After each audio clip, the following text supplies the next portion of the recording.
Good afternoon and welcome to WAVY Digital Desk. I'm your host, Sarah Good. We're back again after the weekend. If you just joined us on Friday, we were speaking to what could happen on Monday, but as we know, over the weekend, Biden has said he is ending his bid for re-election, and he's also endorsing Kamala Harris. So today we're going to be speaking with Dr. Benjamin Molesky from ODU. Again, he's back with us now after the forecast of what we expected over the weekend, now talking about what happened, what will happen as we sort of move through these stages leading up into the 2024 election. So I'm going to bring him on now so we can get started. Ben, thanks for joining us this afternoon. Good afternoon. I know that we spoke again, Friday, we spoke last Tuesday, we've been sort of waiting and keeping an eye on the temperature of sort of what was going to happen. Again, on Friday, obviously we weren't sure, we talked about, is this just smoke? But tell me, getting that announcement yesterday about Biden exiting the race, what were your first thoughts? I think it was very much that this was the pressure relief, opening up. We knew kind of going into the weekend, there were some signs. The First Lady, Jill Biden, she had canceled a campaign event for Ann Arbor in Michigan. We knew that there were a great deal of Democrats publicly on the record coming out, Congresspeople coming on the record calling for his stepping down. We knew privately there were more senators and governors that were reaching out to the president. He was becoming more politically isolated by the day, and with COVID, of course, not helping that. And then there's some reports out that even it seems that former President Barack Obama had made some calls to him, and two senators, including Senator Kuhn from Delaware, had actually gone and visited him. And it seems that this was very much just the natural kind of course of these actions, right? It was a pressure release as the president ultimately withdrew his nomination. And it seems that the decision was made quite quickly. I know that there had been conversations, we had spoken about calls to step down, but it seems even just up to the moment they were letting people know in his campaign. What do you make of sort of the complicated nature of all this, but also the quick release of information? Is that more so things, don't get spat out like rumors or gossip? Is that because really, do you think the decision really was down the line?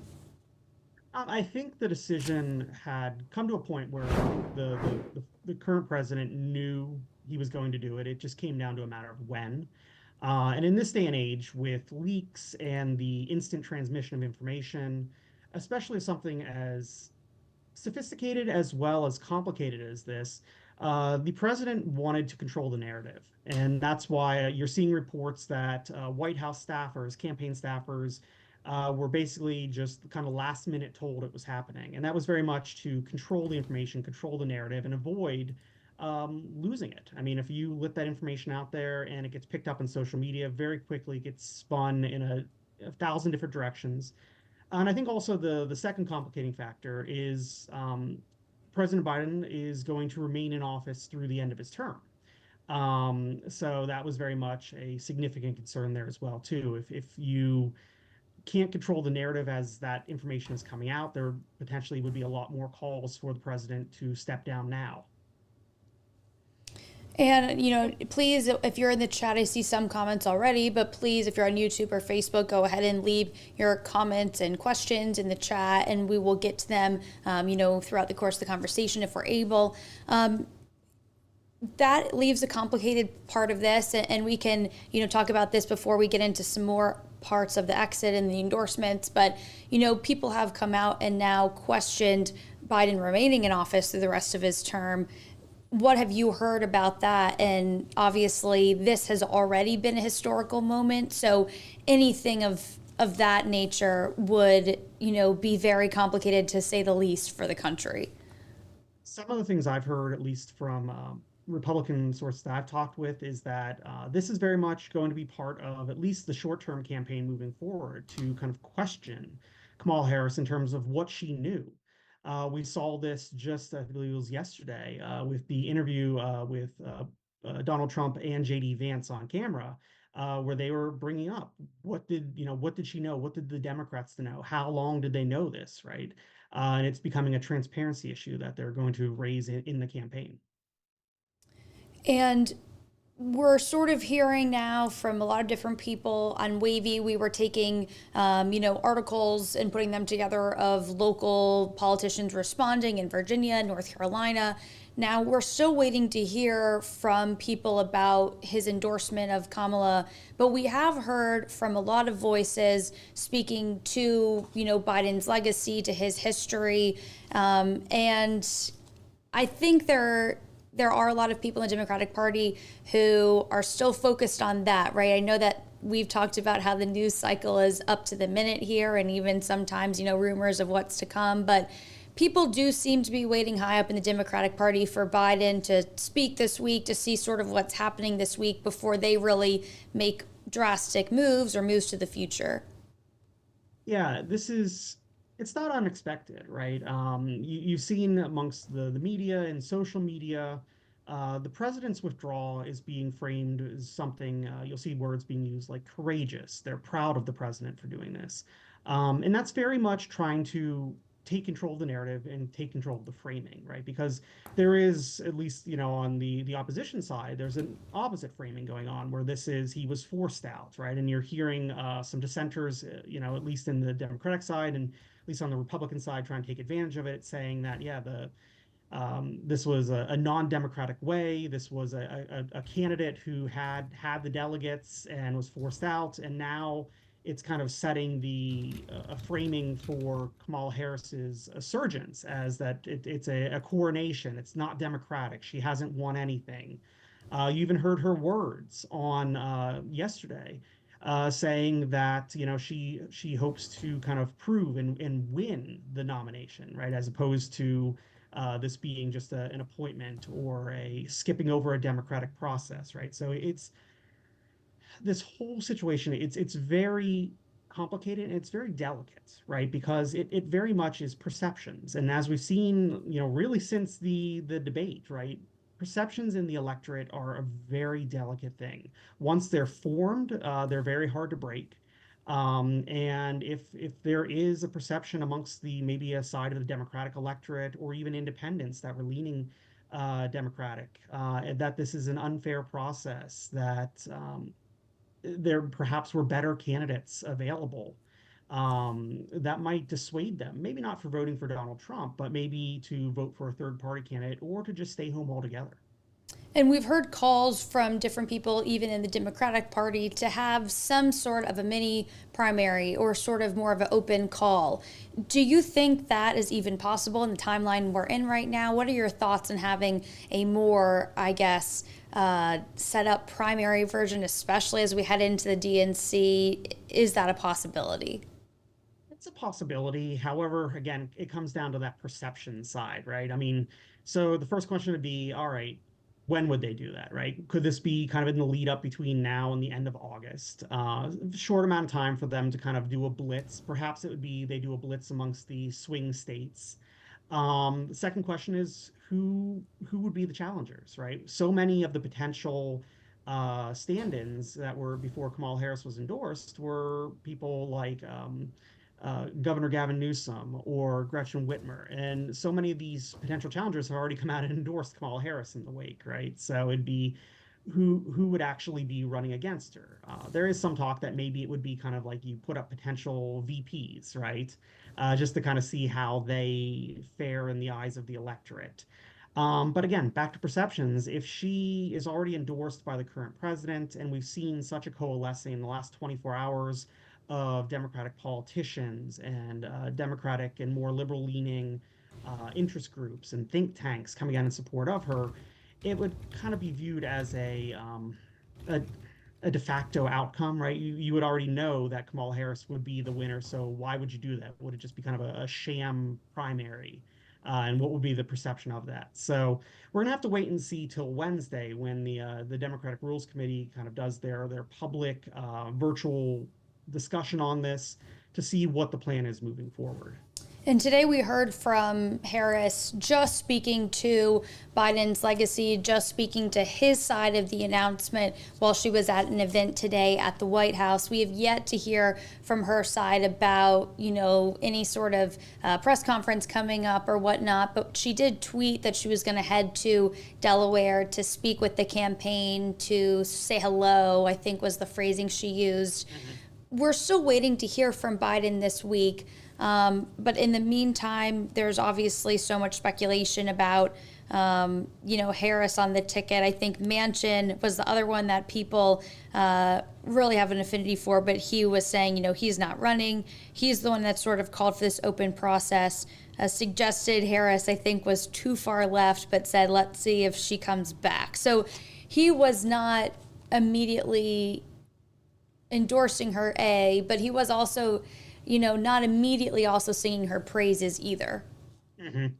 Yeah, I mean, Joe Manchin's always been in a kind of a tough spot these last couple of years, given that, as we talk about potential VP candidates, right? I mean, he very much is, or I should say was a Democrat in a very Republican state, right? So he's had to walk a very narrow tightrope. Um, but more recently, obviously, he's garnered a little bit more freedom to kind of speak his mind, moving towards being independent. Um, but he very much now has said, yeah, he has no desire to run for the presidency. That's kind of come out very quickly. The one political actor who I think is kind of making a go of this in the interim is RFK Jr. He's very much kind of jumping on this and saying, all right, as we were talking about earlier, kind of when do we know, what did you know, and saying, yes, see, this is why I was not allowed to be part of why I left the Democratic Party, is they were conspiring against me to ultimately kind of put Kamala forward. I would be the nominee otherwise. So he really is making hay out of this, and we will see what that does for him in terms of polling as we move forward in these coming weeks. But at least from the Republican side, it's kind of business as usual, right? They very much have spoken to that, irrespective of who is the actual nominee, it comes down to policy, right? And they're very much speaking now in we call this a retrospective way, looking back, right? Very much at the last 4 years, and saying, yeah, the policies of the current administration have not been good to the American public, and they point to things in terms of immigration, foreign policy, the economy, things like that. So they're very much gearing up to fight a policy battle, irrespective of who the eventual nominee is for the Democrats. And it's interesting. I haven't seen a poll yet that splits Harris, Trump, and Kennedy together. So I don't know what the split would be there. NBC did release some poll data today that we've discussed and talked about. I think 47% Trump, 46% Harris, at least in their latest numbers that they have available. And I don't know how long ago, I should be clear about that, those were polled. That could have been before the assassination attempt. And in light of everything now, we don't know how people would poll, and what they would select now, given the options where Biden is no longer a candidate.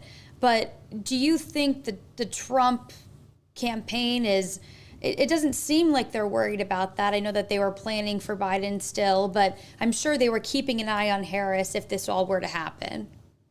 Yeah, and this is the tricky part of polling, right? A lot of what we see is kind of these public polls, but also the parties themselves and the campaigns themselves do a lot of internal polling. But if you kind of look back over a period of time, right? Before the 2020 election, Kamala Harris, her polling wasn't great, and effectively, in terms of the 2020 election, she was breaking single digits in terms of who future voters would vote for. If you look at over the time as vice president in the administration, her approval rating has not been great. At times, kind of either hovering around Joe Biden or times dipping down below. In the kind of the wake after the debate, a lot of head-to-head polls between her and Trump were kind of cast out there to see how she would do compared to Biden, and we've seen that she was polling very similarly, showing kind of this attachment to the current administration. So we have to wait a little bit here now to see a normalization in the polls as she decouples from Biden being at the top of the ticket, and she potentially moves into that, at least the public's view of her as the top of the ticket. Will she start to get a little bit of a rise as more Democrats start to gravitate towards her? And that would be expected. But the question is how big of a rise, right? And is it enough that she would be able to overcome where Trump's at? And that's why I always tell my students and I tell people consider polling what we say. It's not a forecast. It's a nowcast. It's right now how people are thinking about the candidate in that moment, in that context. So we have to wait a little bit to see how the context changes, right? Because it very much has changed. So there's going to be a little bit of lag in the polling as it normalizes, and then we can start to see how she really is going to match up, and also how she'll match up if you have some third party candidates on the ballot, like RFK, Cornel West, a Jill Stein. And we've seen now, we're going to wait for those updated polls. I'm sure they'll be out by the end of the month. But the campaign dollars, that's been a big issue for the Biden campaign at the beginning half of this month, with a lot of big donors sort of holding still for a minute.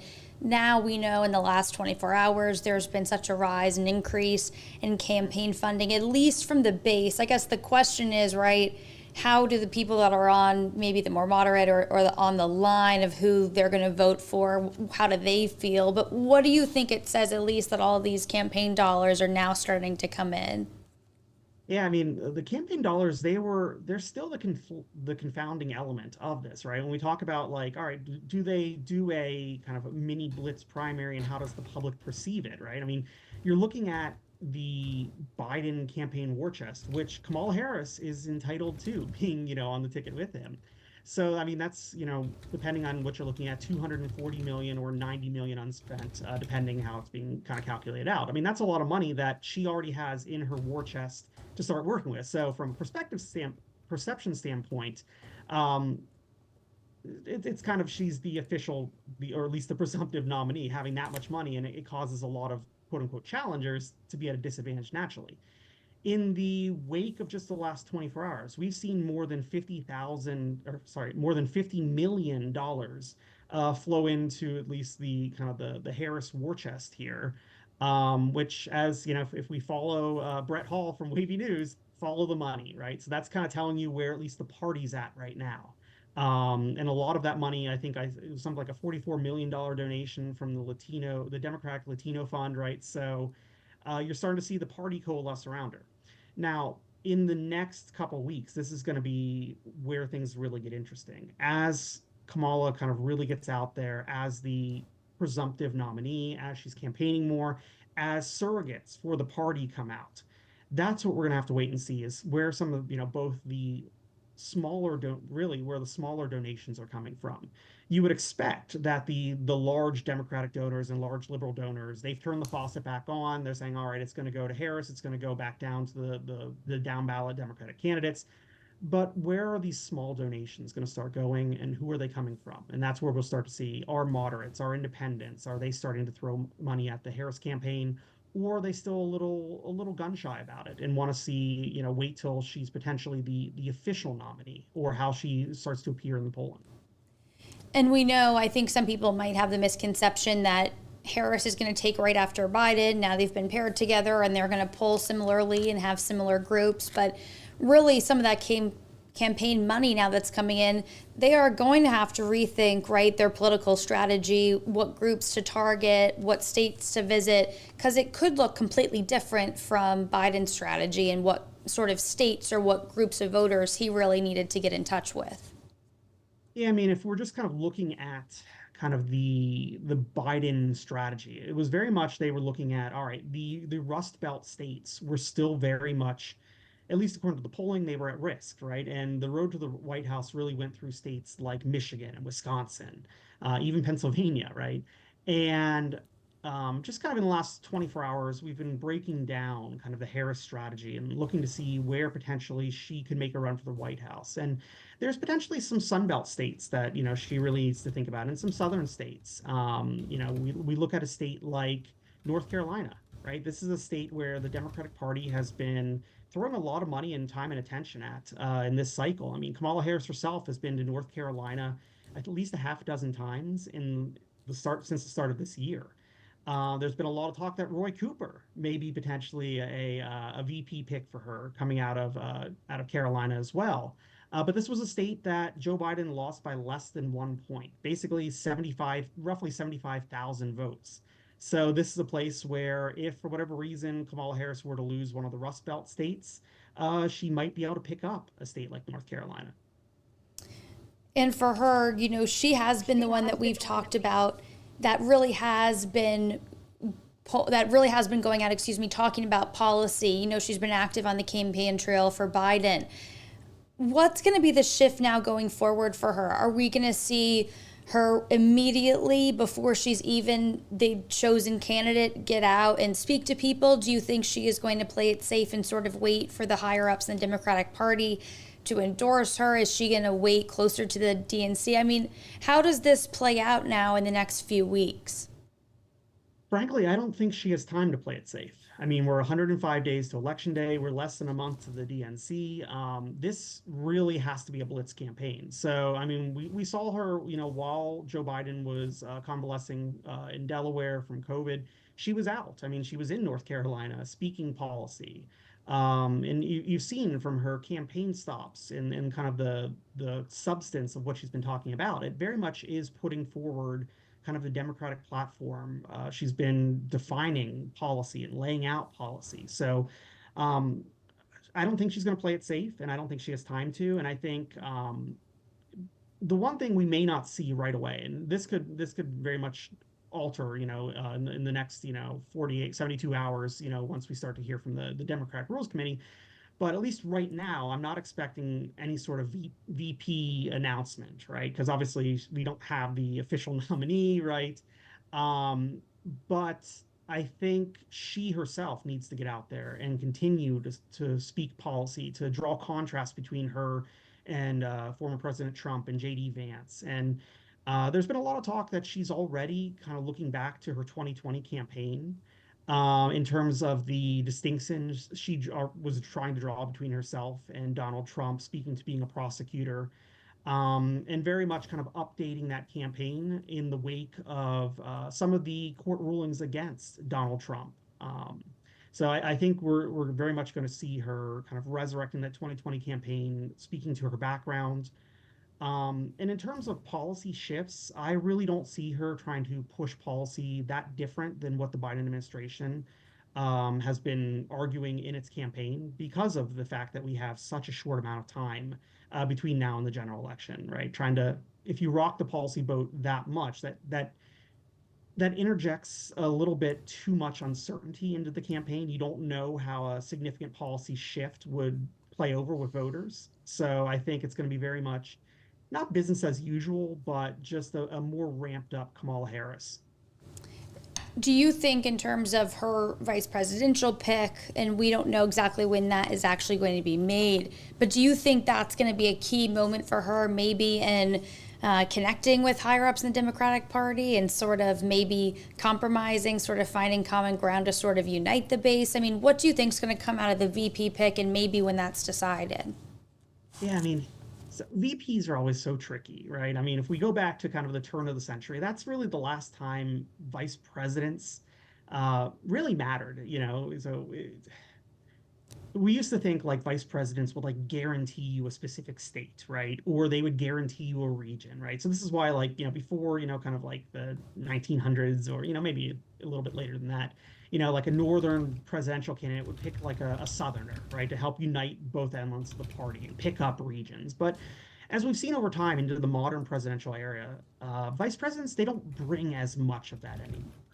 But that's not to say that they still can't shift to some votes, right? And that's why, in terms of the VP potential VP picks, we've seen a lot of names kind of shortlisted of governors and senators that are either in swing states, or they're kind of like that, like I said earlier, like that Joe Manchin, like where you're a Democrat in a Republican state, right? You're showing you can win in a kind of a more moderate context.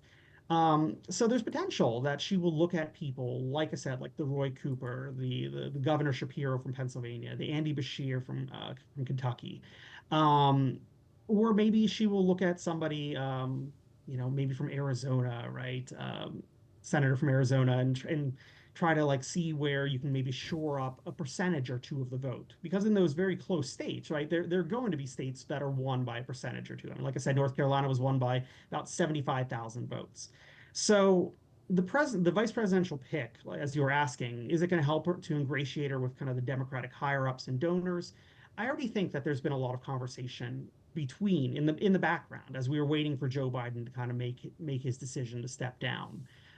There's already been a lot of conversations had. There's already been a lot of focus grouping being done of how vice presidential picks would match up with Kamala Harris. Um, so it really is just going to come down to when does the party view it as the right time, right? So post Wednesday, we'll know hopefully more what the process will look like leading up to the DNC. Kamala Harris, of course, is going to get a little bit of a polling bump from the weekend. So we're going to watch to see, can she build a little bit of a wave, right? And try to replicate perhaps what Donald Trump did leading into the RNC. Can she pick up a little bit of a wave, over the weekend, being the presumptive nominee? If the rules come out and kind of set her up as as really, the pick for the DNC, that'll give her a little bit of a bump too. If more money comes in and she does more of a campaign blitz through the swing states and the polling starts to rebound, will that wave continue to grow? And then we'll go into maybe go into the DNC if she is the presumptive nominee. Does she announce her VP pick around then and get another bump, and then go into the DNC? And then we expect historically, you get a convention bump as well. So the hope would be, at least from her campaign, to try to build a wave and ride it into the DNC and then forward into the general election. And I just want to, we'll probably end up getting updates, on Wednesday and as VP picks come out, and sort of seeing what this process is going to look like, leading to that mid-August DNC. But I want to just sort of end on, we have a minute or two left, just talking about how monumental and historical this moment is. And I know that we've gotten into sort of what could happen. But this is really the first time in, modern American presidential history where a president has not sought re-election, but also has dropped out of a race. That's the first time. So, I mean, can you just speak to what's happening here and sort of how the country might feel about this, even separate from the presidential election? Yeah, I mean, I think the best way to look at it is from kind of a comparative lens, right? I mean, look at it from the outside. I mean, just within the wake of Joe Biden withdrawing, I mean, the newspapers around the world, all eyes are on the United States right now, trying to understand what's going on, because this really is unprecedented in the modern American presidential era, right? So the world is kind of looking in with maybe a degree of concern, maybe a degree of skepticism, but really a big nugget of just curiosity.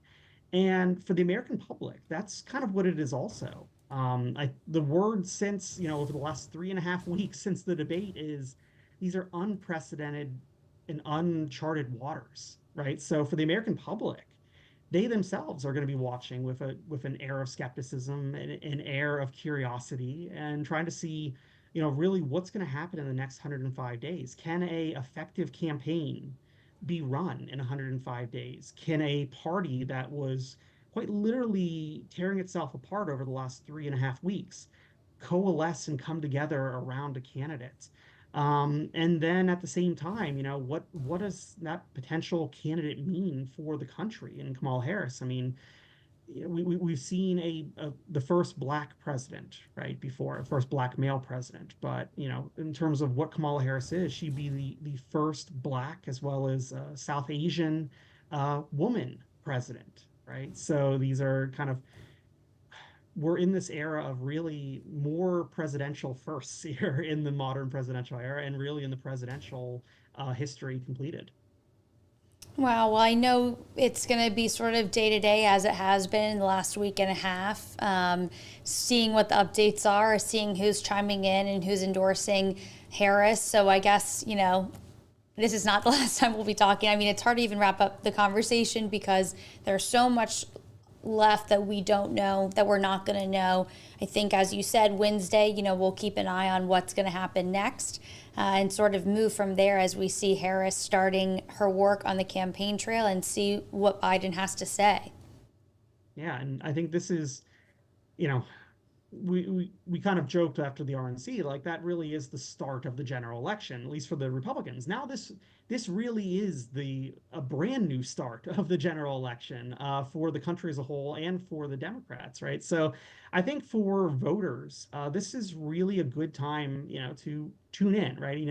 We often say that most voters, especially in this kind of era of 24/7 politics, we a lot of voters don't tune in till much closer to the general election. But this really is a good time for voters to turn in because there is so much new, right? And for the longest time, we've dealt with. Sorry, my backlight here turned off on me here, but we've dealt with the American public knowing both candidates, right? It was kind of a rehash of the prior elections. And now this is very much a chance for the electorate to get in, meet some new candidates, and really educate themselves on the differences in policies between both candidates. Absolutely. Well, to Ben's advice, don't lose steam quite yet. There's a lot coming down in the last 105 days that we'll keep an eye on. Future, we'll see if there's a debate. We'll see what speeches come down. We'll see what endorsements come down. So a lot more to come. Stick around with WAVY, your election headquarters. I know that there was so much conversation over the last week and a half. There's going to be much more to come as we head into both the presidential, but also the state elections and also, elections for Congress. So there's much more to happen in the next couple months. But Ben, thank you so much again for coming on this morning. And I know that it won't be too long until we talk to you again. Pleasure as always.